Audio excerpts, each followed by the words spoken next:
Alright everybody, it's Tim Weisberg here. I'm going to try and make sure I look in the right spot for the camera.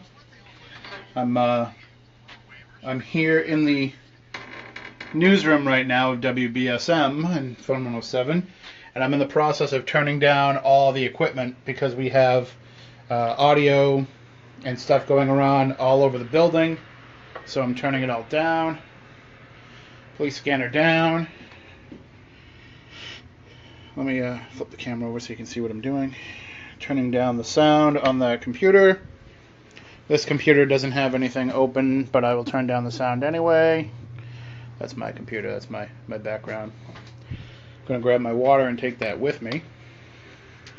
So now everything is turned off in the newsroom. So we will turn that light off. Oh, there is all kinds of equipment in here, so we are going to have some background noise, some hum. I'll turn that down. I'll turn off this beep that tells you when you're off the air. So basically, if we go off the air, I have no idea what's going on. And I just got a message that I may have a guest joining me. Sorry about that. So I had a message from somebody who said they might be joining me, so let's, they always hate when I do this. But let's turn off the TV.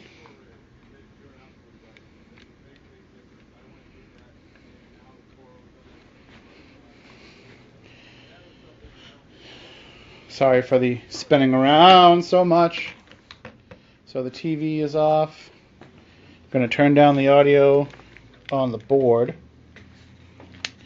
So those of you who watch Spooky South Coast know that this is where we do the show.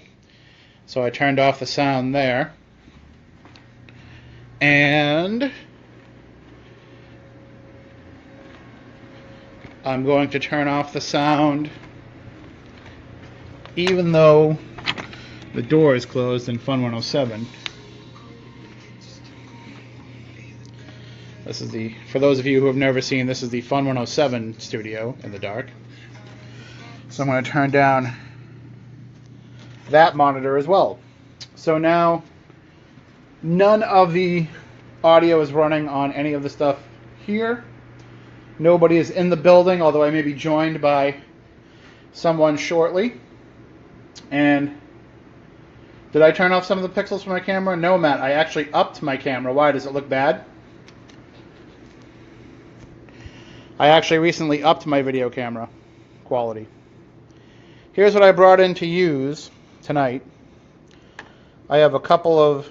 Does it look bad for real? Because I can start again if the quality is not good. I'm also not on the Wi-Fi because the Wi-Fi usually messes up my camera. No, I'm serious. If it looks bad, let me know. Okay.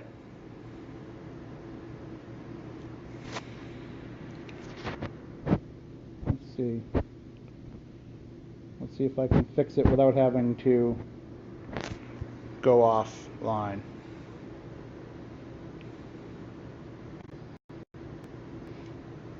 Alright, I just switched to Wi-Fi. So maybe that was the difference. Usually the Wi-Fi, when I do my live videos, the Wi-Fi kind of cuts it off. The Wi-Fi will crap out on me when I'm in my news booth, so I'm wondering if that's what the issue was. Okay, anyway, so here's what I brought in. I have a couple K2 meters, a couple Mel meters. I brought in an electronic candle in case we decide to do some mirror gazing. My dowsing rods, I have my mag light, and I have my laser grid, which will look pretty good. Oh, I shouldn't flash out the window because people won't know what's going on. So that's what I brought in for equipment. I'm just going to take everybody on a quick spin around. First, we have a weird setup here where I have to go outside the door to shut off the lights. Okay, now I figure that lighting might be a problem once I turn everything off.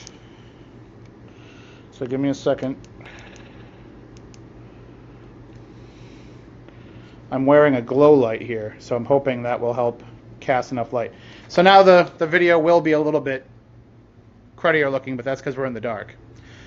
So as you can see, all of these offices are empty. Nobody's around. I can't do anything about this light. That's an emergency light. That's going to stay on. I'm just trying to show everybody. These are the bathrooms down here. This light will go off. Actually, I'll turn it off. And I can do the same. Ladies' room is off. I believe that's a safety light. That's going to stay on. Nope, here's a switch. Yeah, that's going to stay on. In fact, I don't know what that switch operates. So this is the engineer's room where we have all the processing equipment in here too. So that's going to be running. So you'll always have noise from that. Unfortunately, there's nothing we can do about it.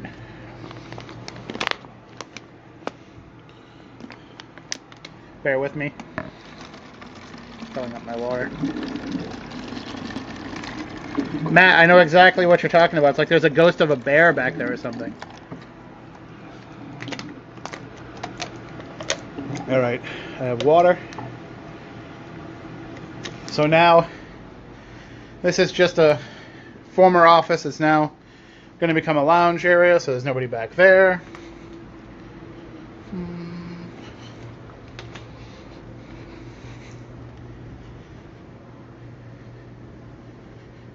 All these offices here are closed. I can turn off this light.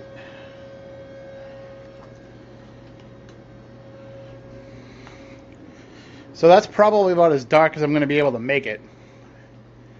And down this neck of the woods too, we have another studio in here, another office over here. So I think I've shown you all the layout as best that I can. And again, I'm the only one here. So while we're waiting for somebody to join us in just a bit,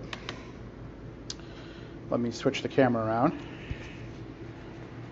So what are some of the reports that we hear from this place? We are in, for those of you who are not familiar with spooky South Coast, we're on the south coast of Massachusetts. So New Bedford area, we're in Fairhaven, Massachusetts technically, but the New Bedford area. So if you looked at a map of Massachusetts, you see the arm that comes out, that's Cape Cod. We're right along the bottom half leading up to that arm. So that's where we would be. Kristen says, ask them who keeps taking her stuff from the printer. We will definitely do that. So we just figured that for National Paranormal Day, we would conduct an investigation here. Last year we did some investigations, some Ouija board sessions. Stephanie was here using her psychic medium abilities. This year I figured we would try an investigation with some other stuff so that we could see what's going on here, because there is a lot of activity that happens here in our studios. There's certainly been, for those of you who listen to the show, years of instances where stuff would go haywire with the computer while we're on the air, especially if we mention Amityville. But we've also had numerous other things that have happened here over the years as well. For example, back here in the kitchen area,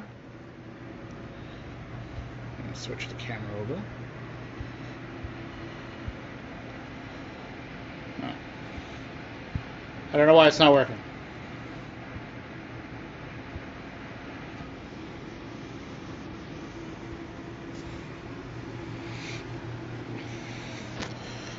Sometimes my touch buttons I can't operate them. There we go. I have huge fingers. So back here, we have these cabinets that are pretty much always closed. And all that's inside of them is, you know, basic office, kitchen supply stuff, K-cups, all that kind of stuff. And actually this seems a little sticky. I don't know if it's just sticky or if they added a magnet to it. No, it just seems like it's sticky. That's kind of gross. But these cabinet doors, we will be doing the show. I'll come back here before the show starts. I'll use the restroom. I'll go in and I'll do the show. And then when we come back out, you know, cabinets will just be open. That's happened for years. And then Matt's mentioning a shadow figure by the studio door, and I will bring you down to where that happens.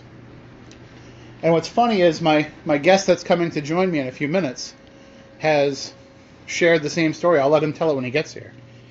So here we are doing the show in the spooky studio, and normally we have this door closed. And as you can see, there's a glass window. And yes, it is reflective of those windows outside, but on Saturday nights at 10 o'clock or midnight, there's nobody, or even later, because we're here pretty late sometimes, there's usually nobody walking through there. But we will see a shadow walking across, going by this window. Now that would be weird enough, except for the fact that this studio in here has a light that is motion activated. And when that shadow walks by the studio, it will come into this dubbing studio and activate the motion sensor light. So that means that it has enough mass for this sensor. That's true, Matt. It does happen when we leave the door open too. This sensor has enough whatever it is has enough mass to set off this sensor. I'm going to turn off the light so that stays off. Right? No? Alright. So now it should... So Bob asked the question, is there any way that all the servers and electrical energy from transmitting equipment could be helping something to manifest or help cause perception of activity? That's entirely possible, because if you look at this room in the dark that's right next to the studio, we have all of that stuff running constantly. All these distributors, all these processors running constantly. So if that's running, that's generating energy, and that energy could be helping fuel whatever is around here. Now, I will say this. Let me flip it around if I can. Ah, well, you don't need to see me anyway. I will say this, that we have had a couple of employees who have passed away. And that was why we didn't really share what happened last year on National Paranormal Day, because it took a very personal turn. And so if you can see up here, that was Sharon. She passed away suddenly a few years ago. She was very young too, in her 40s. And she passed away suddenly a few years ago, and her presence is felt here quite often. And there was another employee that worked here who would have a reason to want to stick around here. And those of you who listened to the early days of Spooky South Coast, the first couple of episodes of Spooky South Coast, may remember Evan Russo. He was the guy that trained us in how to get on the air and how to run the show. And he passed away a couple of years after we started doing the show. And we think that his spirit might be hanging around in here as well. So, sorry, I'm just going to need to take a drink if I keep talking. So, we certainly think that there's enough reason to investigate here with all the weird stuff that happens to us over time. And I'm just going to switch it over to myself for a minute. Sorry about that. So I need to just jump onto Facebook for a minute. And I'm going to go to Spooky South. This is probably not the interesting part of the video. But I'm going to share this out so that we can get all the people on my Facebook to watch too. And there we go. So now that's shared out on my personal timeline, and we can get some more people to watch and get some more people to check it out. because we will try to involve you in the investigation as well as we go along. We'll let you ask questions and we'll let you kind of guide where the investigation goes. So I think too what we'll do is when my guest comes, we'll see if we can add him into the live video as well. So we'll have two phones going around for the investigation, which will make it a little more interesting, I think. But why don't we start off while we're waiting? Why don't we start off with a baseline sweep of EMF and temperature? My guest is here now. Here he comes. Let's see if we can bring him up. And now I touched something on my screen and I can't get these stupid things to go away. Let's bring that down. All right. Well, Taylor is here. Taylor Cormier is here. Hey. And I was just saying that we might be able to, if we separate, we can add you into the live video. Oh, so that would mean I have to use my phone? Yeah, I might have to go into the Spooky account and just add you in as a contributor. But, all right. But that's something that we can do during the course of the investigation. I was just saying that I was brought in some equipment, and I'm going to use my Mel meter, which detects temperature and EMF, just to do a baseline sweep. And so, that shows up pretty nicely on the screen. So as you can see, we have 68.4 degrees. And when we go around to the back end of the building, we'll see how close that is to the thermostat temperature. So for those of you who have never conducted an investigation before, this is called taking a baseline, so that you know if there's any fluctuations. See, there's some offices back here, some cubicles. There might be a guy sleeping under a desk back there. Oop, there's a chair. Stranger things have happened. So 68.6 all the way around. So this is going to give us an idea. So that's where we're at. Yep, even the thermostat says 68. So this will let us know if there's any fluctuations in the temperature or the electromagnetic field. That means something's probably causing those fluctuations, and we presume that it could be spirit activity manifesting. Now watch this. Wow, that stuff is very well shielded. It only went up to 0.1.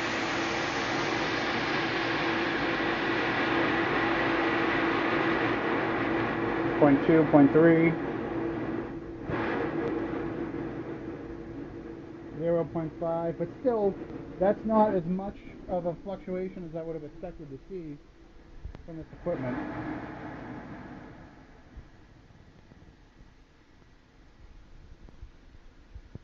Frank will be happy to know that his equipment is well shielded. We'll see what happens when we get to the studio. So the reason why we check for temperature and electromagnetic field is because we feel that when a ghost manifests, it's an endothermic reaction, which means it's drawing in heat energy. And when it does that, it will cause cold spots, and it will cause the electromagnetic field to go up. And then when it dissipates, the opposite happens. The temperature returns to normal, the electromagnetic field will go down to normal.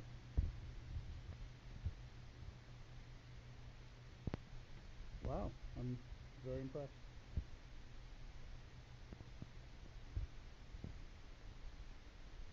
You know what I'm going to do too? Just so it doesn't feel left out.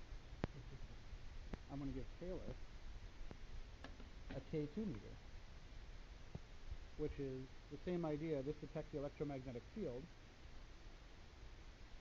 You just want to move it very slowly, because if you move it too fast, it'll light up anyway from the motion. Now let's see what kind of problems this thing causes.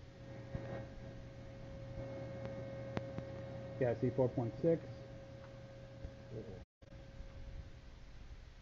Yeah, so this stuff definitely packs more of a punch, which is why I'm not surprised that the activity happens in this area, because this energy could be feeding it. Right, we'd never be able to do this if it was here. But now, there's two schools of thought about this. One is that this high level of EMF close to the studio could be causing could be feeding the activity for happening. But also, if it's that high up, I mean, 4 or 5.0 means that it's also possible that we as human beings are feeling that electromagnetic field. We're sensing it. And if you're sensitive to it, that can perceive itself, can manifest itself in perception of a feeling that somebody's watching you, fingers on the back of your neck, maybe like an itchy back sensation, feeling like you have spiders crawling on you, things of that nature. So that will be symptoms of what they call EMF sickness, which means that you're feeling a high level of the electromagnetic field. But it doesn't usually mean that you'll see things. So that's our baseline suite. Now, the fun part. Now we can actually investigate through different methods. There's some different stuff that we can try. We can go old school with, I'll get this to work eventually.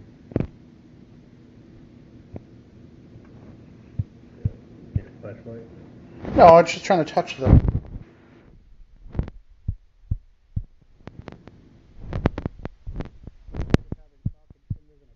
think if you swipe up on your screen. No, I apparently moved all the conversation over there. I'll get it.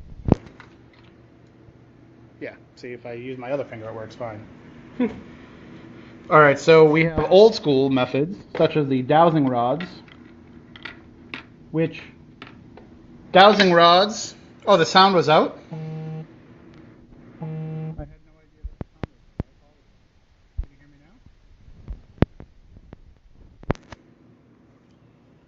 I had no idea. I'm sorry. So the dowsing rods can be used to detect energy fluctuations, and they use dowsing rods to find water. So if there was running water nearby, it would be picking up the... I can't believe the sound was gone. I'm sorry. We would pick up the flow of the water, but we're pretty good here. We're far enough away from the water that we shouldn't have any issues. And then we also have an electronic candle, which means maybe at some point we'll put Taylor in the bathroom in front of the mirror. Oh, great. And have him do mirror scrying, which is where you hold the mirror under your, the flashlight under your chin, and you stare in the mirror, and you see if anything manifests in your reflection. Oh, thank you. That would be lovely. The mic might have actually been pressed against my chest. I'm not very good at recording things on my phone. So, and then I also have the technological stuff as well. We have the Mel meter, we have the K2 meter, we have, the flashlight test, which a lot of people will discredit and say just simply the metal that connects the battery to the flashlight chassis expanding and contracting is causing the light to come on and off. But I've had some pretty interesting responses where basically what you do is you set the mag light to the point where the light is just barely ready to come on with the slightest tap, and then you place it somewhere, and then you ask the spirits to go over and tap the light in order to communicate with you. And so when you say, oh, can you make it, tap 3 times in a row, and it works 3 times in a row. So I think I'm putting my hand over where the microphone is. It's up on your phone. Okay. So that's my issue. How's that? Can you hear me better now? I'll try to only hold it from the middle then, if that's the case. I think it was totally my hand over the microphone. So what's this doodad here? That is called a laser grid. That's just a diffused laser beam that will break off. And so what we would do is we would shine it down. Actually, let's just do it.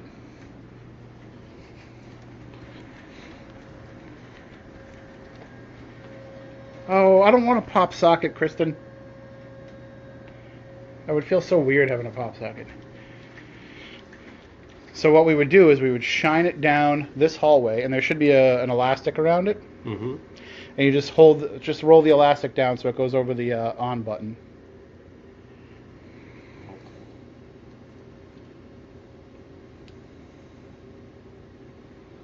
It might take a little finagling to get it to work, but... Okay. And then we will place it... let's see if we can put it maybe right here.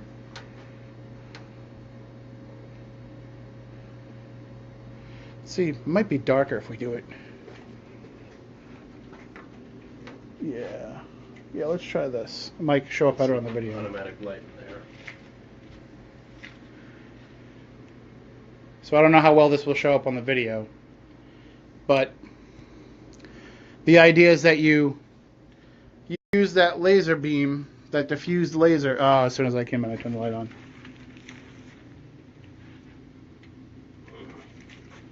Yeah, this thing's... There we are. Okay. So that diffused light from the laser, which you can see there, will hit the wall. Looks like the battery's already dying on it. And it'll break it up into little bits, and then you'll just sit there and try and get something to walk across. Dead. It died? Yeah. Hold on. Might just be the elastic isn't holding it down.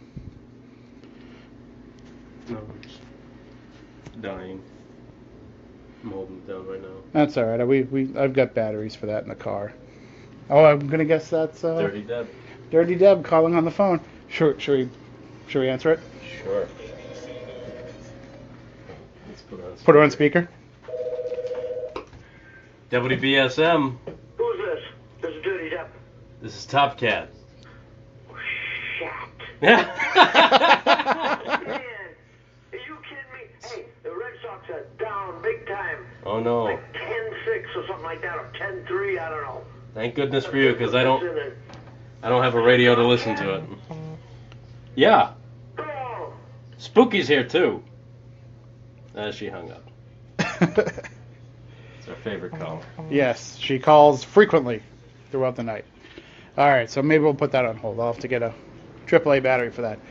But basically, you would shine that down the hallway or into a darkened room and expect that the spirits would walk in front of it and disrupt the pattern.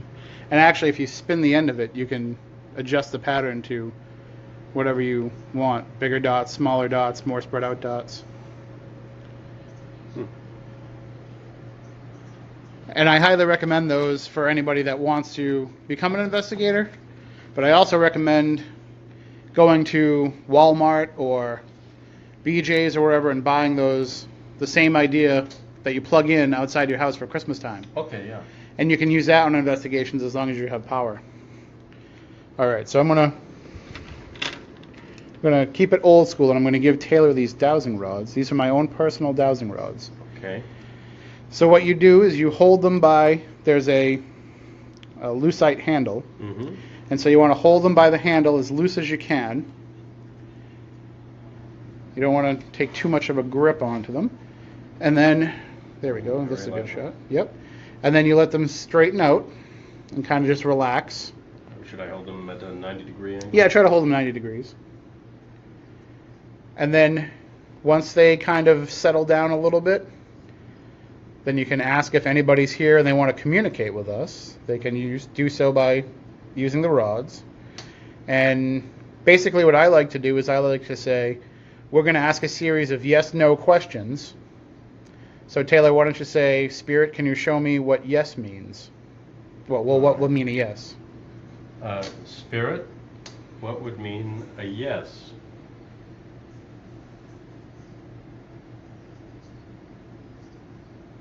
Can influence the rods. Oh.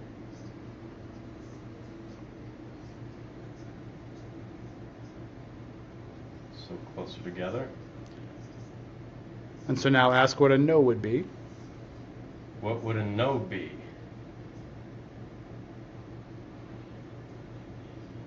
Did they cross or were they crossed before?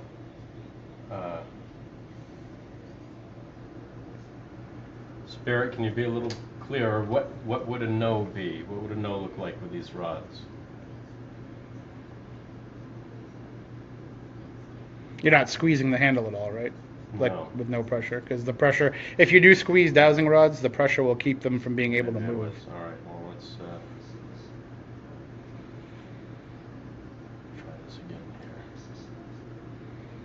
Well, he's just go wild and free. All right, should we start over with the question? Yeah. Spirit, I'm going to ask you a series of questions, and feel free to manipulate these dowsing rods. Using the rods, if I asked you a question and you answered yes, what would that look like?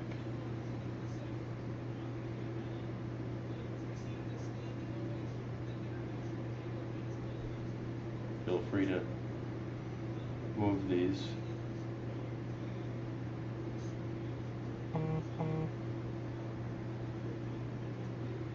Okay.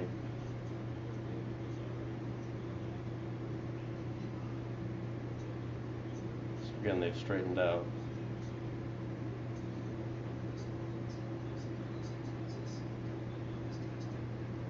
Now they're crossed. So All right. a cross could mean a Cross yes. would mean a yes, possibly. All right, Spirit, show us what a no would look like. You might want to straighten them out first. All right. Oh. Or they could help you out and do it for you. What would a no look like?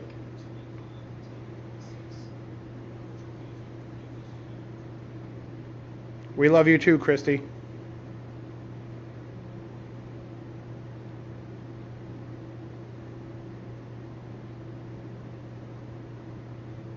All right, so I just, Are they widening? yeah. All right, so a cross is yes and a widening is no. Oh, yeah, no, they're really widening. Oh my God, Tim.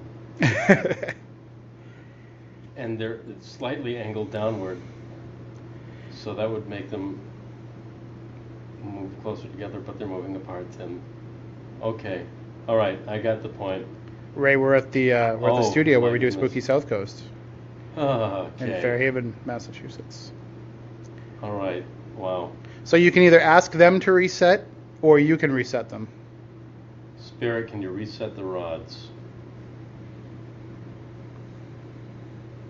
to a neutral response?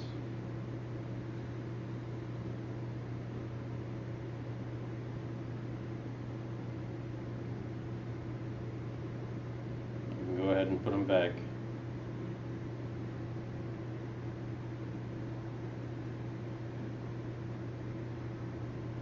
And if they don't seem like they go back, you can force them back. All right. I mean, I do it. Okay. All right. Now what? Now you just ask yes/no questions that they can answer. Spirit, are you somebody that used to work here in this building?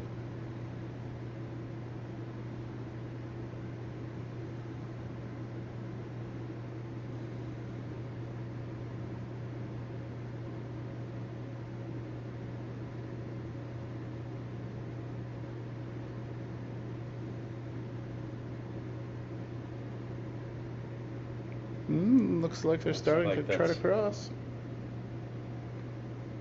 I don't want to get too Okay. close because I don't want to Yeah. influence it, but That's a yes. Nothing about my hands has changed that would make that happen, at least to me.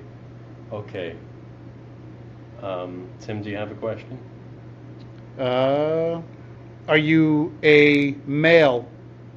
Are you a man?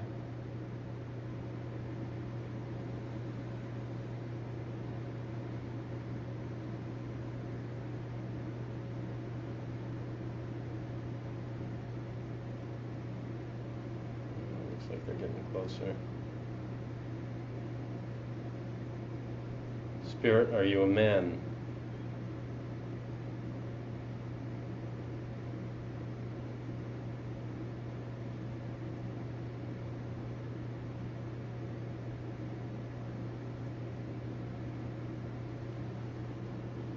Okay, not getting a clear. Are you a woman?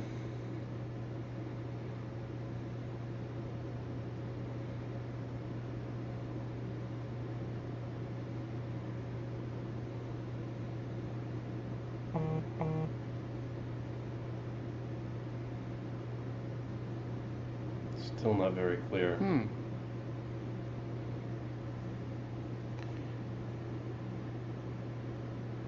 Stephanie, you know you're invited by. Come on by.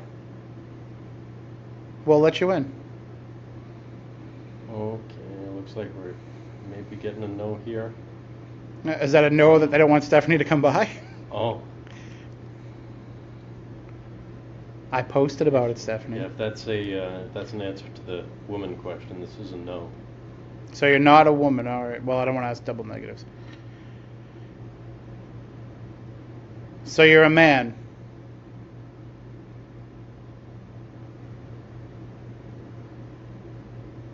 Or you were a man.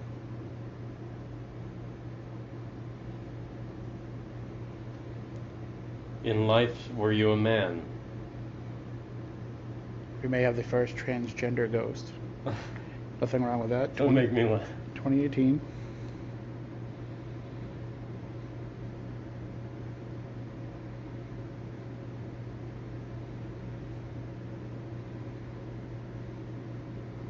So it looks like it stayed at the no. This might be a bit of a creepy question. Are you not a person? No. Are you a person?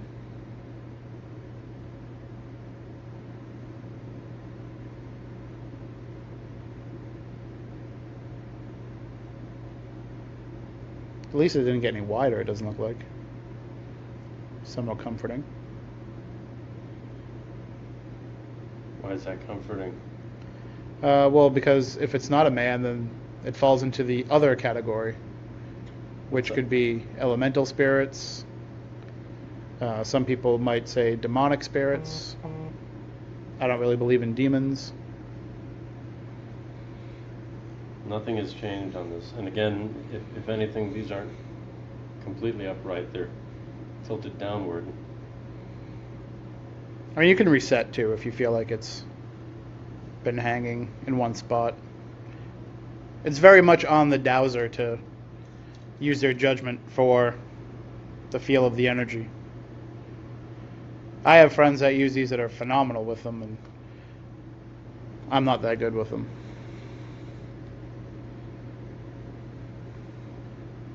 You're not holding them anywhere up by the corner where they swing, are you?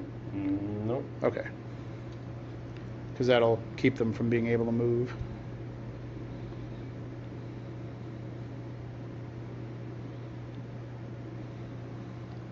All right. Any,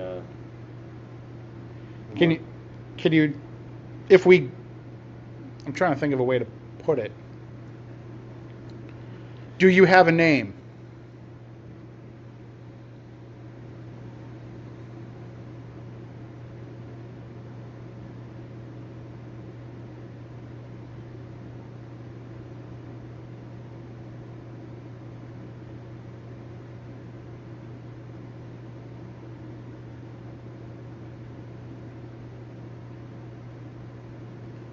Kevin, if you do want to use them, I recommend trying to practice with them as much as you can, because it definitely takes some getting used to being able to hold them in a way where they can swing free without it. See, the minute you put them in my hands, I get all shaky. Like I have palsy or something. all right, looks like that's going to be a yes. So you do have a name. Sorry that my thumb cracked, but I would take that as a yes. Are we trying to figure out who this is? It's a few people that we know that have been here that have passed away in our times here. Mm-hmm. I was sharing the stories before you came, and I totally forgot about one of the other ones, the more recent one. George? No, Jack. George was even more recent than Jack. George. Hines I don't know him. was a salesman here for 50 years. Wow. Yep, so he would have a reason to want to stick around. All right. I mean, it's worth just asking if it's George. Is this George Hines? If it were, he would find some way of giving me the middle finger, because that was his way of saying, hey, you're a cool guy. At least that's how I took it. Robin asked if the energy from the rods can get felt in your hands. Well, Taylor, what do you think? I'm not feeling anything. This is my first time using any of these. I can tell you I'm a little a little freaked out. I've never done anything like this before, so this is not George Hines. All right. I've felt the energy when I've used them, but it's not that I feel it in my hands. Usually I feel it kind of all through me, which was not something that would happen to me early in my investigating career. It was something that I developed over time. All right. Well, we have a very special event in New Bedford tomorrow. If I can give it a plug while I'm doing it, it's the opening of the Captain Jack Peterson Dog Park. Captain Jack used to work here at WBSM for many years. He was here when I first started 10 years ago, and worked in the newsroom. Very lovable guy, terrific news anchor. So they're dedicating that park to him tomorrow. So with that in mind, I ask a question: is this Jack Peterson we're communicating with?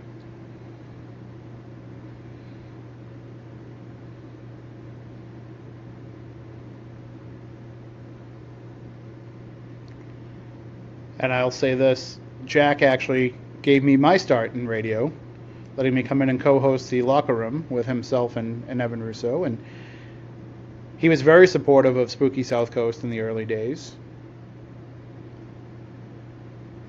And I think he would definitely reach out to us if he could. I can tell you his wife, Linny, says she's had him reach out to her many times. I just want to know if he spins Wally on the Adirondack chair. Do you remember that story? No. They have a stuffed Wally from the Red Sox, the Green Monster, and there's an Adirondack chair that Jerry Remy used to have for his Wally, and he used to turn it upside down if the Red Sox lost, or right side up if the Red Sox won. And so Jack and Lenny started doing the same thing at their house. So I wonder if he ever moves the Wally stuffed animal for her. Robin. Yeah, Lenny says he moves the chair. Oh. Robin, we are in the building where our studios are. So we have two stations here, Fun 107 on your first door, and then our station, WBSM, down toward the end. If you watch Spooky South Coast, that's where we do that from. So we're in the main hallway here, right by the foyer. I'm not getting a big yes or no here on the Jack Peterson question. And we should also point out, too, that this office over here that you see is recent construction. That was just built. And construction is known to stir up spirit activity. Basically, ghosts don't like change. And when you come in and start changing the way that they are used to seeing things, they can react. So we've reset. Yep. So we know that it's a male. It's not George. It's not Jack. You ask it. Well, So we're thinking the same thing. is it former Spooky South Coast co-host Evan Russo? Evan was a big believer in the paranormal. He had some of his own experiences that he shared with us in the early days of the show, and was a big fan of all the paranormal television shows.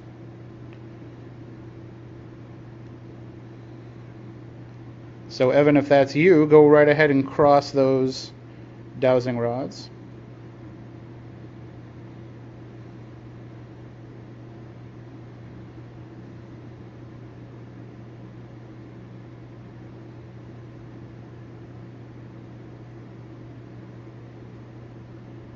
They've gotten a little wider apart. They're still getting wider apart.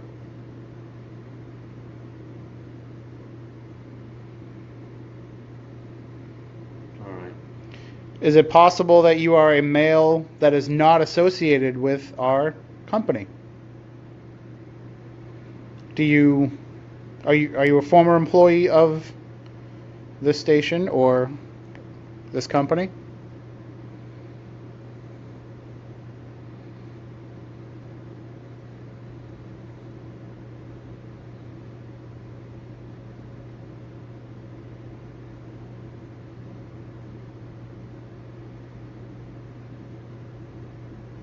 Stay the same distance pretty much? Yeah.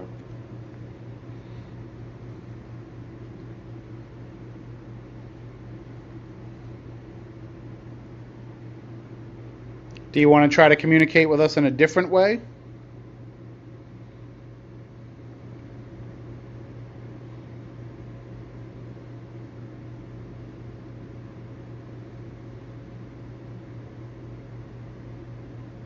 Hey, Cody.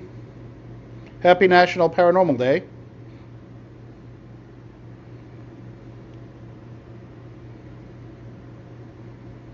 Not much of a change there either. Well, why don't we try something different? Because I'm getting dizzy just standing here. And your arms will get tired Yeah. after a while. Well, I have an idea of something that we can try. And it doesn't involve any of this equipment, All right. but it involves some of our radio and production equipment. So I'm sure a lot of you are familiar with the idea of electronic voice phenomena, or EVP. Taylor, are you familiar with EVP? I am. So for those of you who aren't, it's just that spirits can imprint their voices on recorded media. So we're in a place where people record every single day for a living. So I'm thinking, what if we went into maybe the dubbing studio, or I think the studio in the back probably be. yeah. Well, first of all, we won't be right up on top of each other. That's the quietest. And if you want to man the controls, I'll close the door.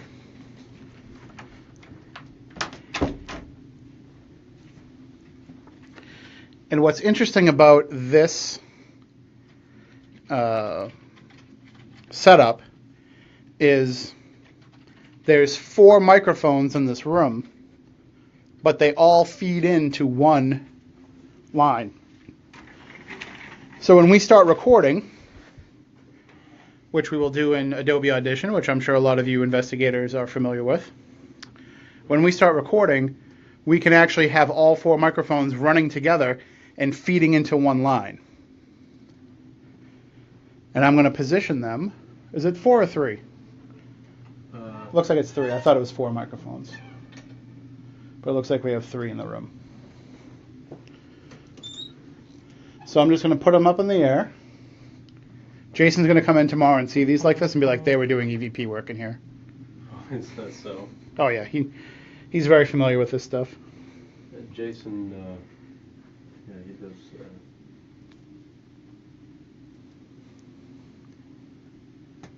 All right. So those are. As you can see, we my are levels recording. Here. Should we boost this up so we're getting? Oh, yeah. Definitely boost it as high as you can. And what's cool about this is we actually get a visual representation. So if we ask a question and something responds, we can see in real time if we're getting some kind of a response. Tim, do you want to check the other mics to make sure we're getting levels out of those? Sure will. Testing 1, 2. Yep. Put that back up in the air. Testing 1, 2. Try again. Testing 1, 2. Yep. All right. The red light's flashing. We're off the air. It's just the Red Sox. Oh no, that's our light that we're recording. Okay. Oh yeah. All right. So now you can see the visual representation. So if we catch a voice. What do we want this mic here? Where do we want this mic here? Is it okay? Yeah, I mean, you can even just throw it up a little bit in the air, too, so that it's not directly at us, because you got them pretty hot, right? Yeah. All right. So, my name is Tim, I'm Taylor. and we would like to communicate with whoever may be here. We know that there are other people here with us, because we see them from time to time. Taylor, you were saying that you've actually seen them yourself. I'm sitting in this room, so sometimes when I sing, I record in here, and I'll see something out of the corner of my eye, and usually I think it's just my eyes playing tricks on me, but I swear, when I look over, I see a shadow duck back, and I always go out in the hallway to check to see if there's anybody here, and there never is. And we've had the similar shadowy figure that appears across the AM studio. So we know that there are probably others with us here. So we're just going to ask you some questions. And if you hang around here, you must be familiar with these microphones. But if you want to just get as close as you can to them and try to answer our questions, we can record your answers and then be able to play them back and listen to them. So the first question I will ask, and for those of you unfamiliar, you ask a question and then you leave a few seconds for them to respond. So we will do that, and I'll keep it on the visualization so that you can see. See if I can even zoom in a little. No.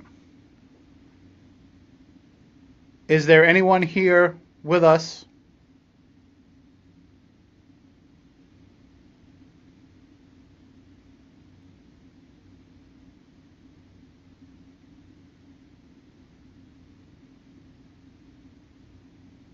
Can you tell us your name?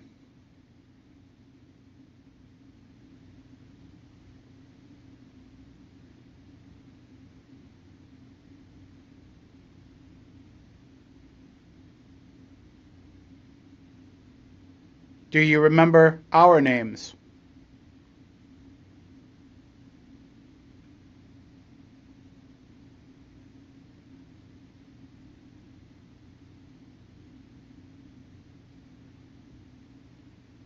Now, there's different schools of thought for EVP sessions. Some people like to go directly in and ask pointed questions, which is usually what I do. I'll say, who are you? Why are you here? Did you die here? Whatever is pertinent to the story of the investigation. Now, Matt Moniz, my co-host on Spooky South Coast, prefers a more personal approach because he says if there's anything people like to talk about, it's themselves. True. So he will ask questions about what people like or don't like, or interests or hobbies or what have you. So we'll ask some of those questions. What is your favorite color?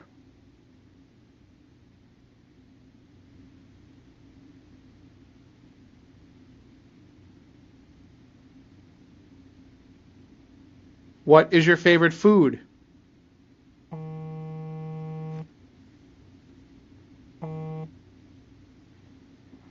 McCarthy's trying to call me. What is your favorite car?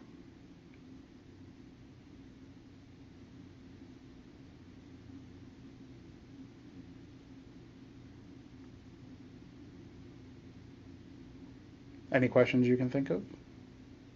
Why are you still here?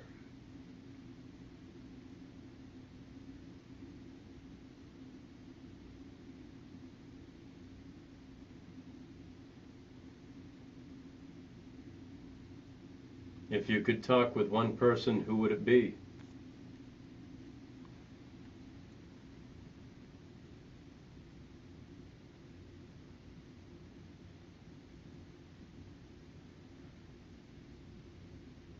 Now you can also stir the pot a little bit too, especially if you know a place has a history of being active and you're not getting a response. You can try antagonizing spirits. I'd rather not do that. You can go ahead and do that, Tim. Well, you can try I'm blanking on the word for it, but it's what Zach Bagans does on Ghost Adventures. Taunt the haunt. You taunt them to some degree. And it doesn't have to be anything completely negative. You can just kind of say, well, I guess you're not strong enough to be able to talk to us.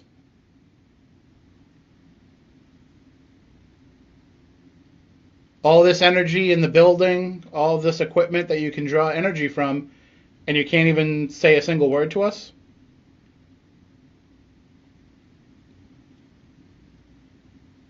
By the way, the comments are lighting up. The word I was looking for was provoke. Oh.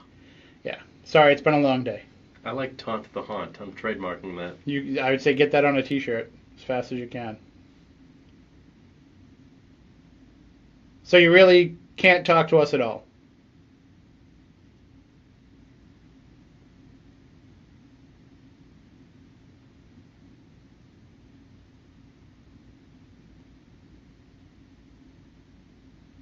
This is a building where people talk every day.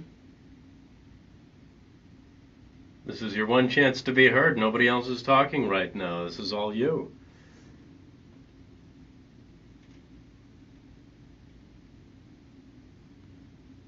Think of this as your own talk show. And we're some angry callers.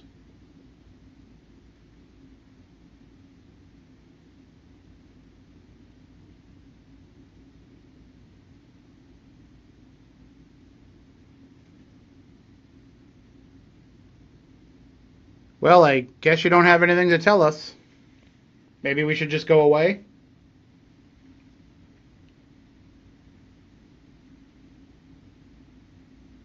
And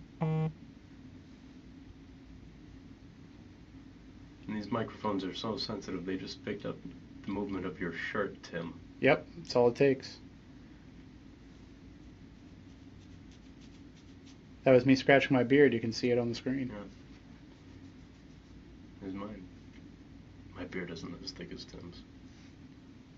So most people who record EVPs will just go around with little small handheld recorders. Mm-hmm. We have a friend named Mike Markowitz who has, the last time I checked, he probably has more now, but the last time I investigated with him, he had 12 condenser microphones and a similar setup to what we have here on the computer.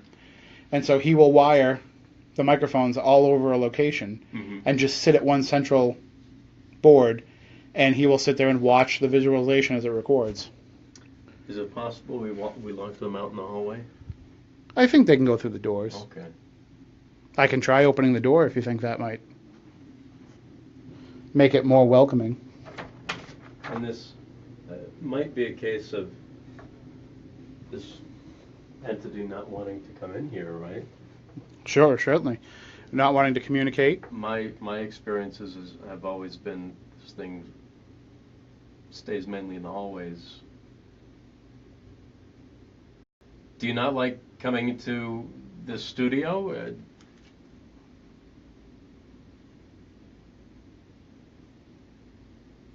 Is there something about this room that you don't like?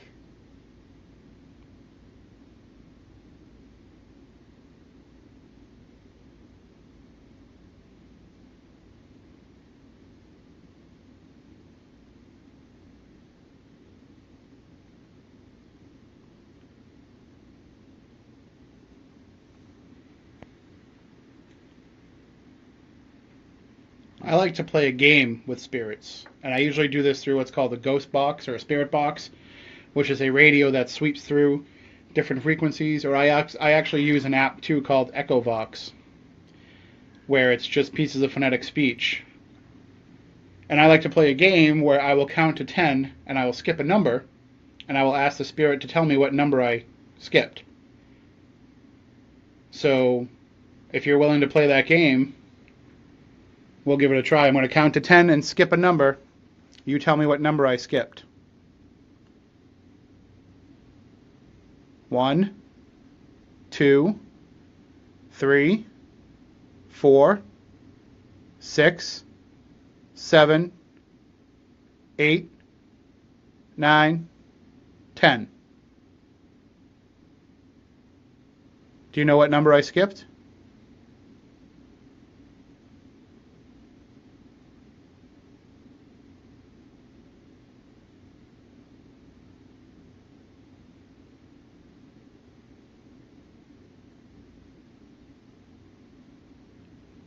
So there's a question from Robin. She wants to know, or if you got a response in one area of the building, what are the chances you'd get an EVP in the dubbing room? Have you seen the spirit move from place to place?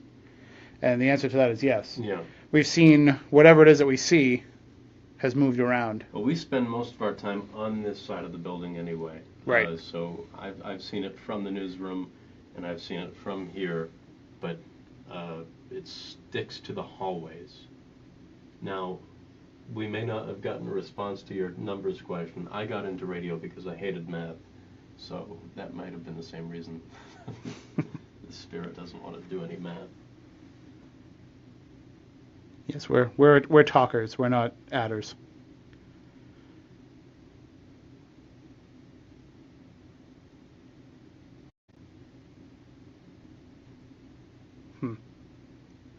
Well, we're going to give you one last chance to say something to us.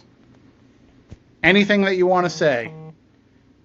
This isn't going over the radio. This is just going over to our friends. So you're not bound by any FCC rules. No regulations, no fines.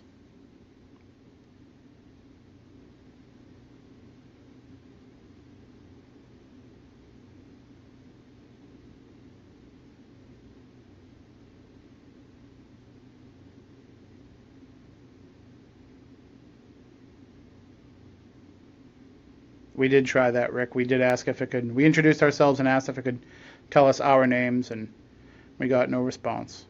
Now, granted, we're not seeing a response. That doesn't mean that if we play it back, we won't hear something that didn't even register. But that's something that we'll do later. We're not going to make everybody wait while we play it back. All right, well, we thank you very much for trying to reach out to us. We'll try and reach out to you in other ways. Can you say bye?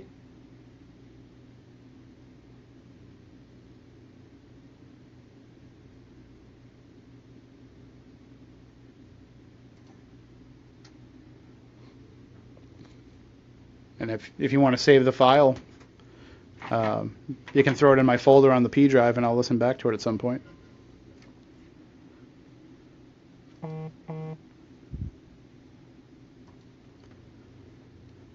I prefer, like I have noise canceling headphones I'll bring in, and I'll sit and listen to it with those on. So. And Robin, the spirit, we've seen it mostly in the halls, but there's been other activity that's happened around here. I'm just going to show you the hallway here. So coming out of this studio, that's the AM studio where we do Spooky South Coast. And that's where we investigated last year for National Paranormal Day. And that's where we had some amazing Ouija board sessions, to the point where some of the employees that worked here, if there's one employee that worked here who was here when one of the now deceased employees worked here as well, and they had a very close relationship.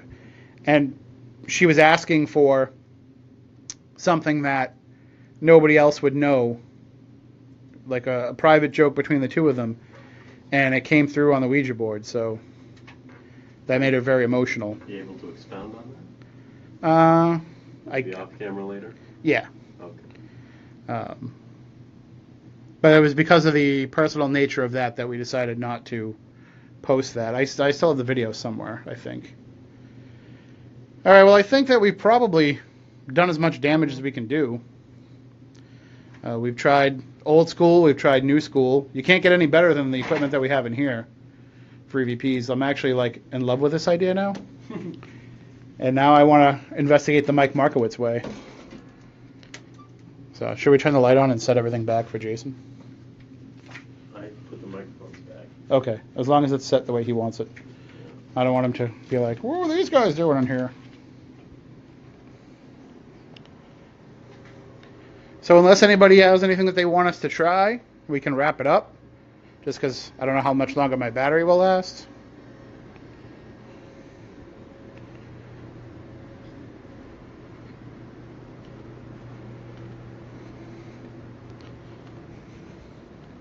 We still have the millimeter going. K2 meter going. Oh, you know what we could do?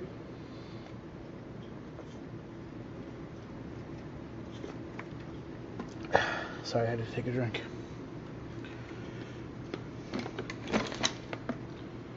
We could try the mirror gazing. Great.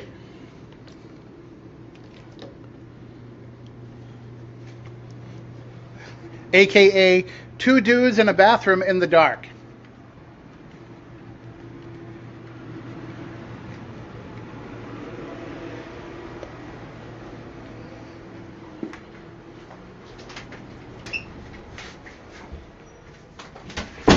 Thanks. Are. Oh, why do I have to do this? We still have some degree of... Oh, Jesus. Come on, Tim. Oh. I just hold this right here? You just hold it underneath and you stare at your reflection in the mirror. I don't like this, Tim. And you just stare and see what happens. You don't even have to ask questions. You could just sit there and wait and see what your face does. Some people will have visions. Some people will just see distortions. I don't want to say too much because I don't want to influence your experience.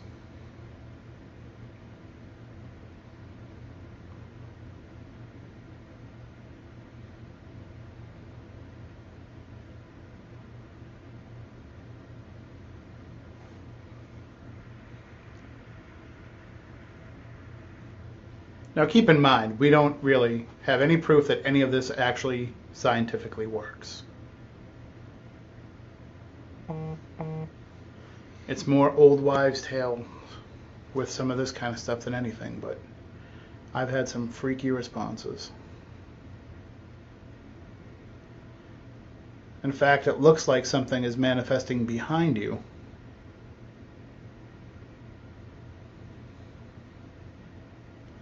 I want to hold my head up over my head and make sure it's not my reflection. Nope. I'm going to try and keep it as steady as I can, but I want to... What do you mean by something manifesting behind me? It's when I turn this way, I can see there's like a figure, like a...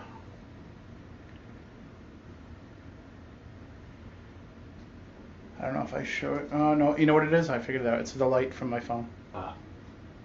Debunked. So mirror gazing, Robin, is also what is known as mirror scrying. People would use this as a way to communicate with the other side or to have visions of the future. I know people who have done this who have seen the faces of deceased loved ones appear. I know people who have done it and seen visions of their future self. We were at the Houghton Mansion in North Adams, Massachusetts, which is famous for an accident that happened in the early days of automobiles. The car flipped over and it killed A.C. Houghton's daughter and led to the suicide of the driver and eventually the death of A.C. Houghton himself from a broken heart. All right, I'll tell you what's happening now. I don't know if this is an optical illusion. Okay. But through the crack in the door behind me, I've seen about 2 or 3 times a shadow, which means something would be stepping between the light and the door. And it's not me blocking it out when I move. No. You're talking about on your left side or over My left overhead? side, right behind me, right here, this crack.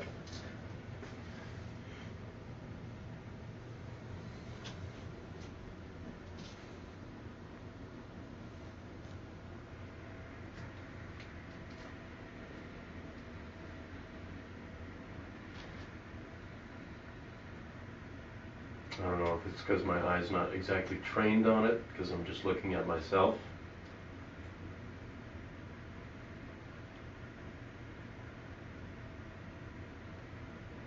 Just blocked it again for a few seconds. I'm holding completely still, so I know it wasn't anything I did.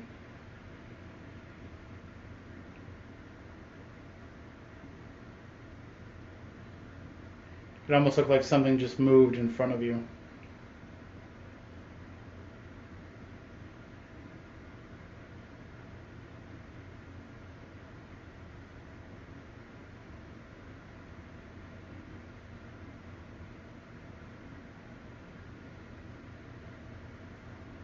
You're going really dim in the reflection.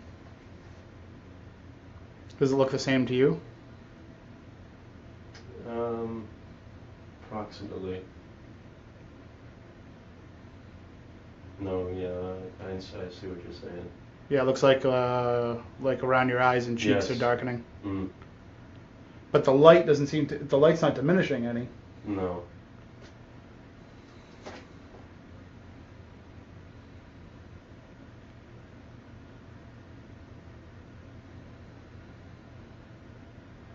Okay. Oh, the whole color scheme just changed. I can see my eyes fairly clearly, whereas I was not able to see them before.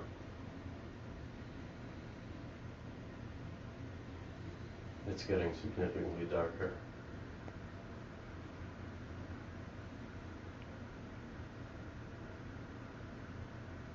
Okay, I've had enough of this. Yeah, it's like there's a shadow casting in front of you. I'll try it. I don't know how well Okay. it'll work with the You phone. want me to hold your phone for you? Yeah, you can. That might be better. All right. And I want to pick my glasses up too.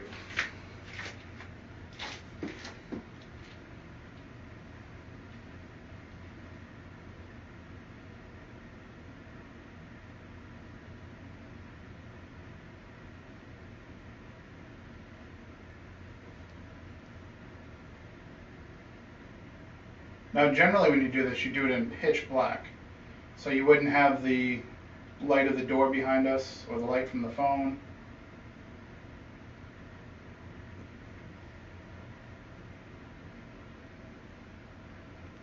I usually do it in closets.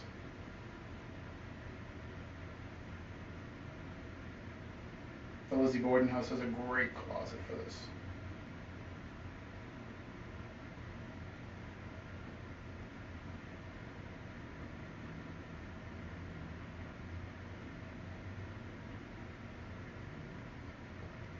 Did you hear that?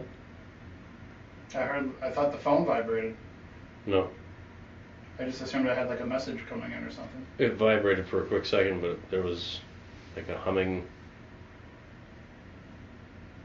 Are you in here with us? Can you show yourself to me?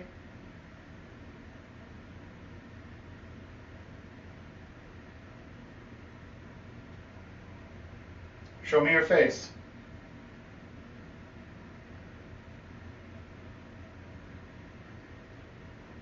Something just walked by behind you. And something blocked the light of the crack behind you, to be more specific. Let me get out of the way so I can. Show me your face.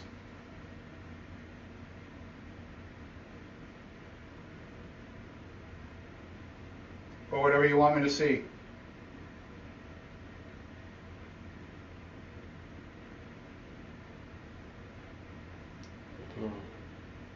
I'm seeing some distortion in my face. I thought I just saw something pass between you and the mirror on the camera. I don't know if anybody else saw it. Kind of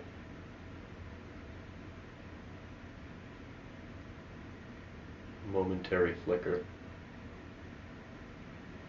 Not from the candle.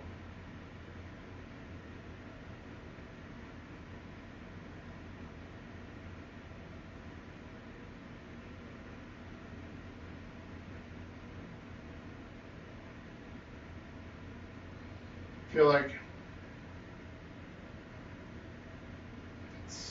Robin asks, if you're in pitch black, as you say, how can you see what's trying to be seen? You take no lights at all into the closet? Have you been touched while scrying like this? no, you take just the candle with you. And it works better with a real candle, but because we usually are in, old abandoned places that are easy to go up in flames, we don't use real candles.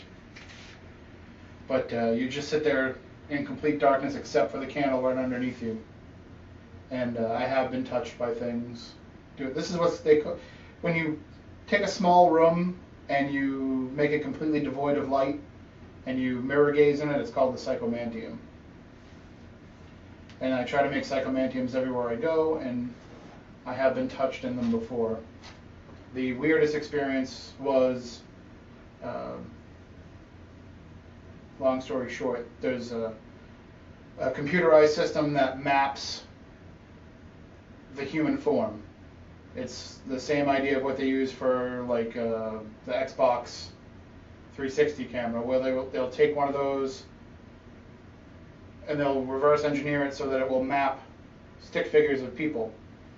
And somebody that I know has one of the more advanced versions of that, and he took it into a closet of the S.K. Pierce Mansion in Gardner, where Minnesota Fats and others were known to go and play pool.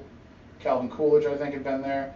And in this closet, it was right off the billiards room. They called it the rape closet because that's where they would take the women in and rape them while they were playing billiards.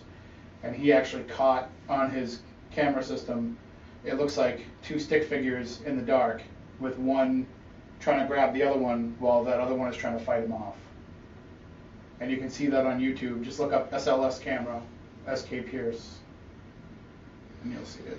I saw a kind of wispiness on the camera here between me and you, almost like somebody had a cigarette.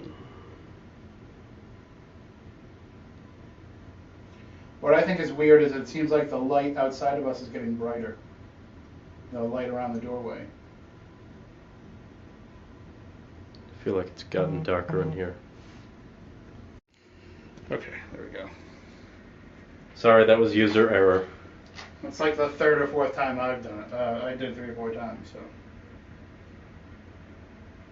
It's almost like I'm not just seeing my own reflection now, but we were getting stranger things before.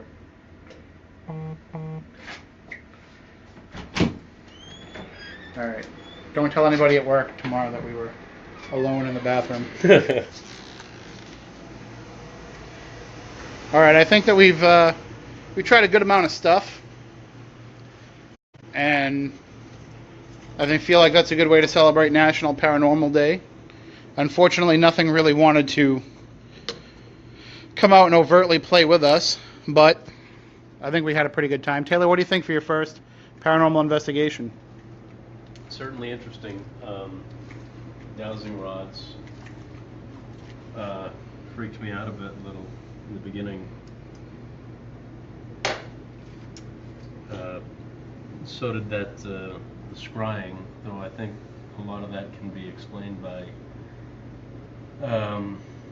our eyes try to make out things in the dark, and our mind will try to project familiarities. We actually call it pareidolia. Pareidolia. Which is the eyes, your brain is hardwired to look for facial patterns. Let's try one last thing here with the dowsing rods. See if we can get an answer as to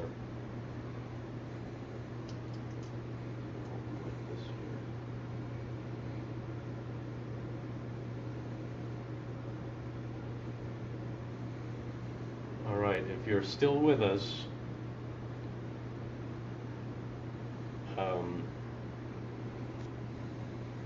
is there a reason why you didn't want to speak to us on the microphones?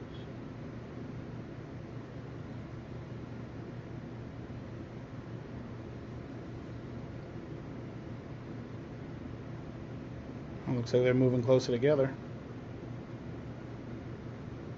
All right, that's a yes. All right.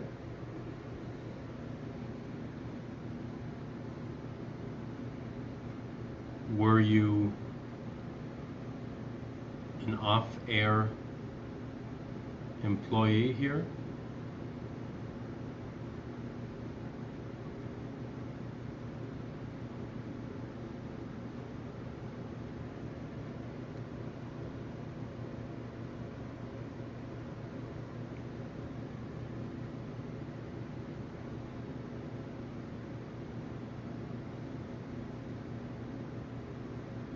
No, they're moving. Okay. It's another yes. All right. Did you work in the sales department?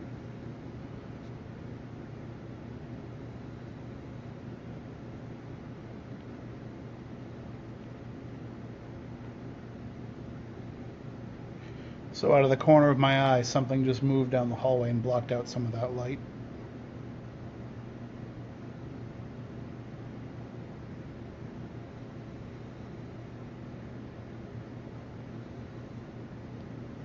You think it was a person that worked in sales? It looks like that's going to be a yes.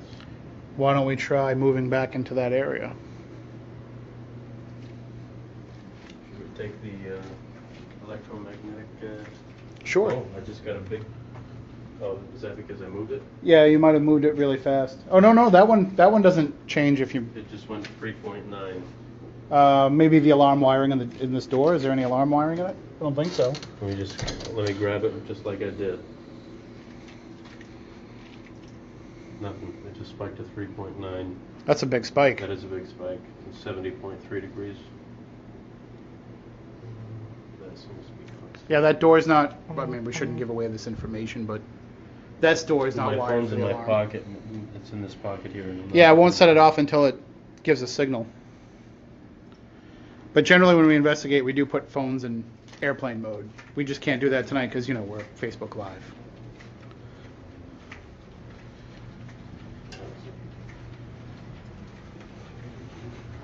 I mean, some investigators will say they shut their phone off completely, but I use my phone for photos and for audio recording, so I just heard a noise over here too. Yeah. Someone over here? Someone sleeping under the desk. I just heard a noise over there too. Where? That's the clock. Okay. Oh, just had a 1.1.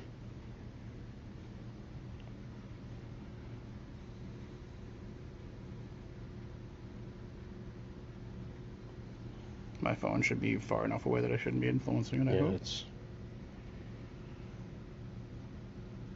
Really nothing from your phone.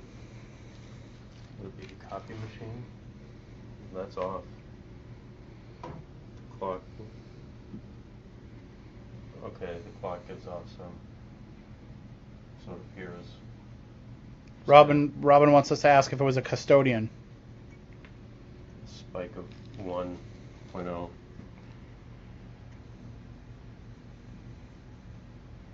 Staying set at 0.3. Alright, so should we set this down? This thing here, or do I hold it? Another spike. There's no reason to be getting a spike right there. No.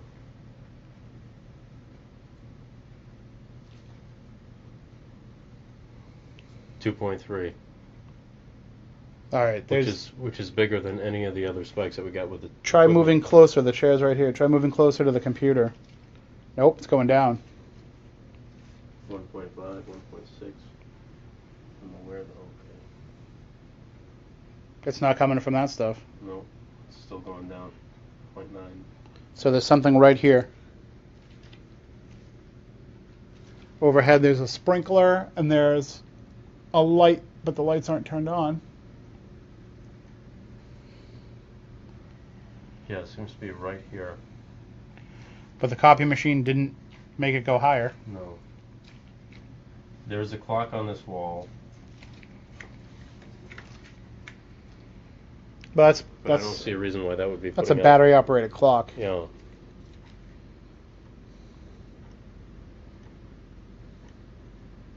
Well, there's an easy way to solve this problem.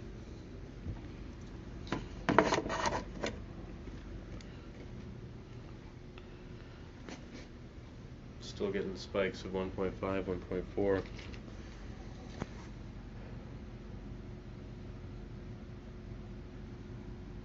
And this is just a divider wall. There's not even an outlet on it.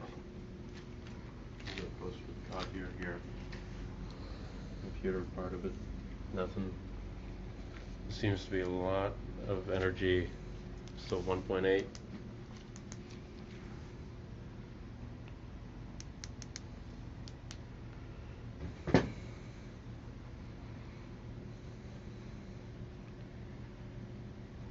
Matt is asking if it's Bob.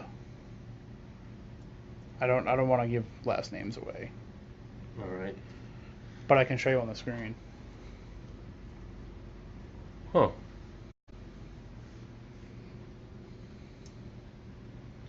Yeah, he would have worked in this building. And he knew Matt. Matt, did he know about the show? Did he know what you do?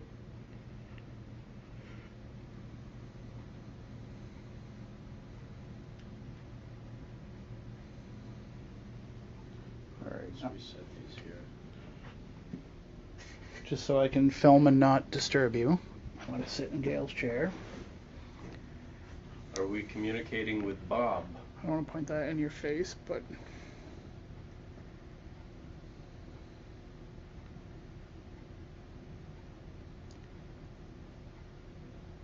Matt says he knew Gail very well, and this is Gail's cubicle.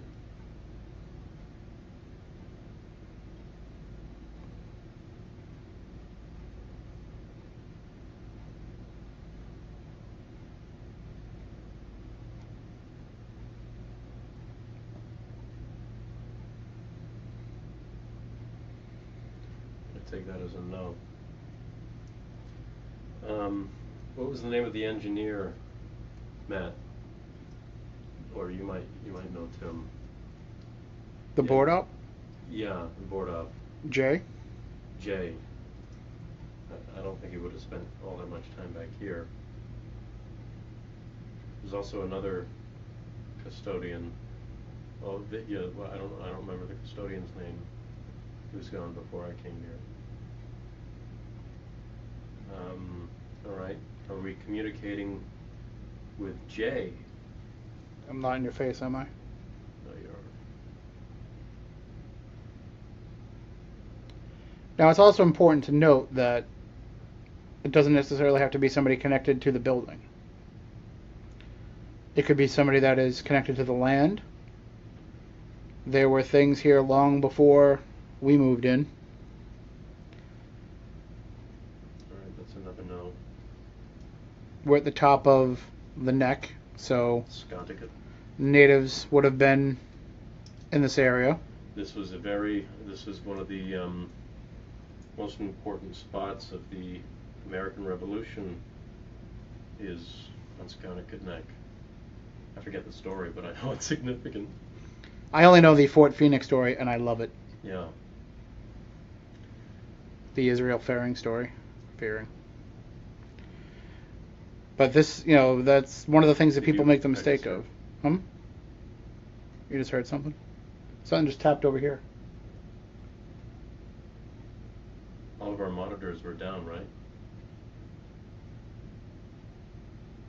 Yes, everything's down. I hear somebody talking. The only thing that's not down is the streaming computer. But it's very, very soft. What time is it? It could be ABC News coming through on somebody's feed. Let me go find the source of that. If I don't come back in 45 seconds. Alright, so that sound I heard might have been the clock from the wall that's over here.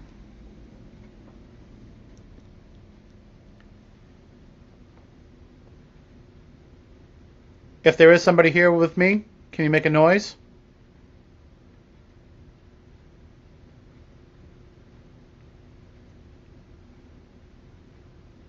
Can you bang on the wall?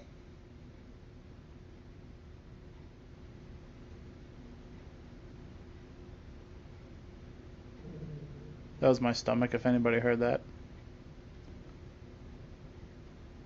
Can you move a chair? So I have a trick that I do that is the simplest thing that you can do if you think you might be in a haunted place. I'm going to knock on the wall. Can you repeat this knock, finish this knock for me?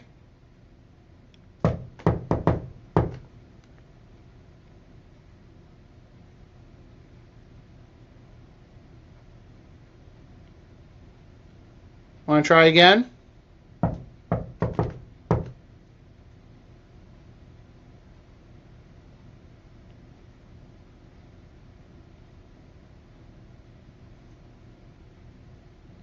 heard a tap up there, but it wasn't very loud.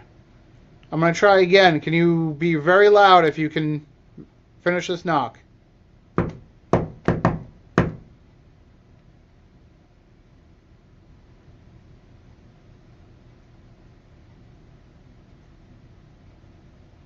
Did you hear that? No. I'm going to try again, not looking at the phone.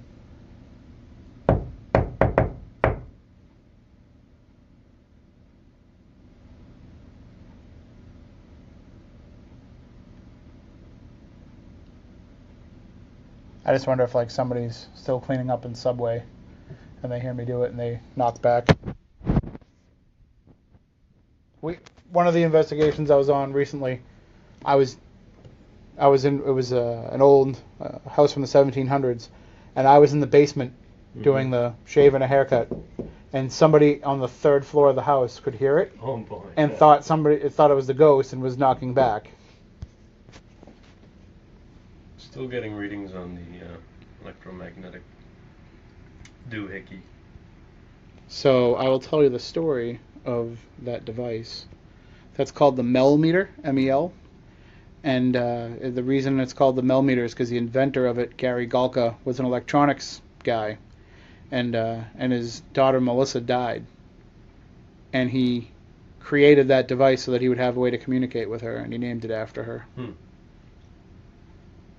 I'm hearing a noise. What kind of noise?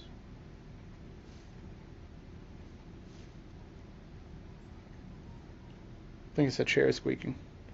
Yeah.